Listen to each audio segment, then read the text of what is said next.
All right, R2. Let's see what your deep reserve memory shows now. A list of headings and numbers began to scroll down the screen, but suddenly stopped as it approached the location of the repaired sector. Don't stop, Luke said. I need to see if you can access that sector.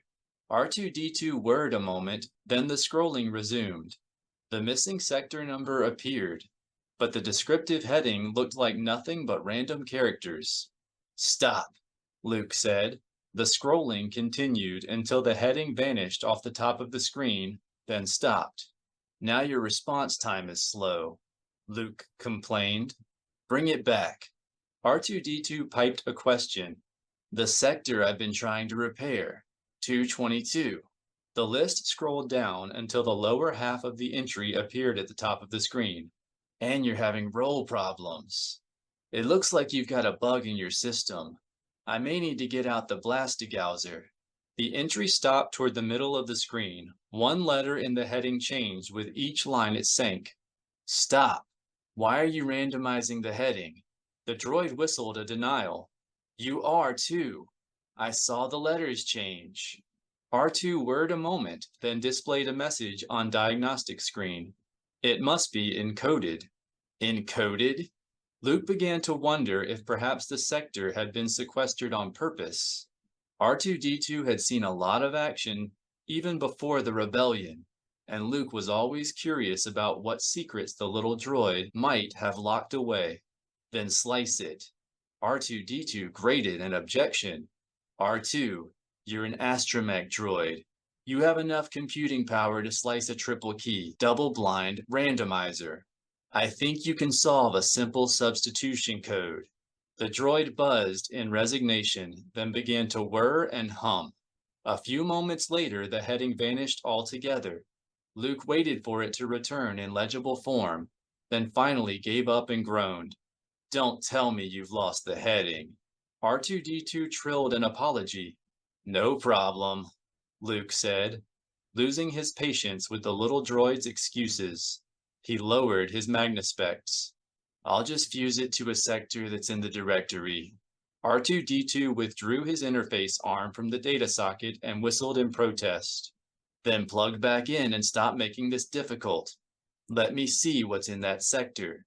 The droid warbled a question. This one. Luke touched the tip of his soldering filaments to sector 222 and was astonished to hear a tiny female voice erupt from the droid speaker. Anakin.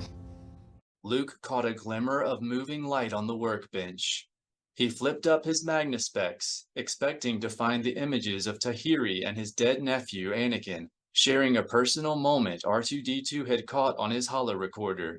Instead, Luke found himself watching a beautiful, hand-sized, brown-eyed woman whom he did not recognize. She walked across the workbench, then stopped beside a sinewy young man dressed as she was, in night clothes. What's bothering you? Nothing. I remember when I gave this to you.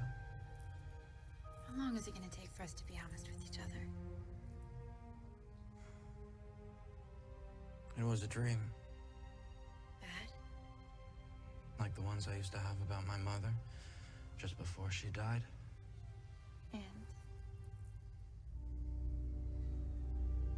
And it was about you. The hologram crackled to an abrupt end, and an ominous humming arose deep inside R2-D2's internal workings. Luke flipped down his magnispecs and peered in to find the recording head bumping against the soldering filament as it attempted to access Sector 222. R2?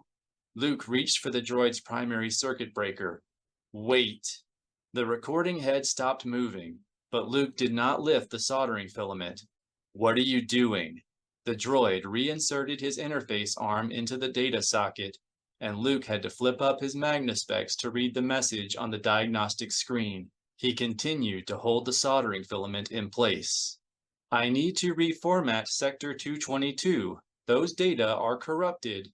Nothing looks corrupted to me. Luke could not understand why R2-D2 would try so desperately to hide 222's contents. But he had no doubt that was exactly what the droid was doing. Who was that woman with my father? R2-D2 whistled 2 notes. The woman in the hologram. Show it to me again. R2-D2's holoprojector obediently came to life, displaying the familiar three-dimensional figure of an Alderaanian princess in an elegant white gown. Help me, Obi-Wan Kenobi. The figure said. You're my only hope. Not that woman, Luke said. I know my sister, the one talking to Anakin. Is she my mother? A message appeared on the diagnostics display. I don't know what woman you're talking about. That sector is defective. It should be sequestered. It was sequestered, probably on purpose. Luke studied R2-D2 carefully, touching him through the Force. With most other droids, any hope of sensing the truth would have been lost to the indecipherable Force static generated by its system routines. But R2-D2 had been Luke's close companion for nearly 3 decades. The little droid's static aura was as distinctive to him as was the presence of Mara, or Leia, or Han.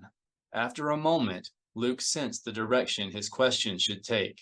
It didn't look like they knew you were holo-recording. What were you doing? Spying? R2-D2 let out a squeal that Luke took to be a protest of denial, until it ended in a sharp crackle, and a surge of electricity melted the filament Luke was using to protect Sector 222. He jerked the wire free and started to rebuke the droid for his stubbornness.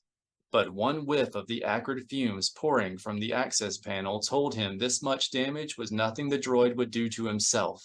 Luke used the Force to trip R2-D2's primary circuit breaker, then opened a second access panel to vent the interior of the casing. When the smoke cleared, he flipped his magnospecs down and saw every circuit within a millimeter of Sector 222 had been melted. Worse, a bead of hot filament had landed on the sector itself. Luke tore his magnospecs off and hurled them against the wall. Criffing slicers!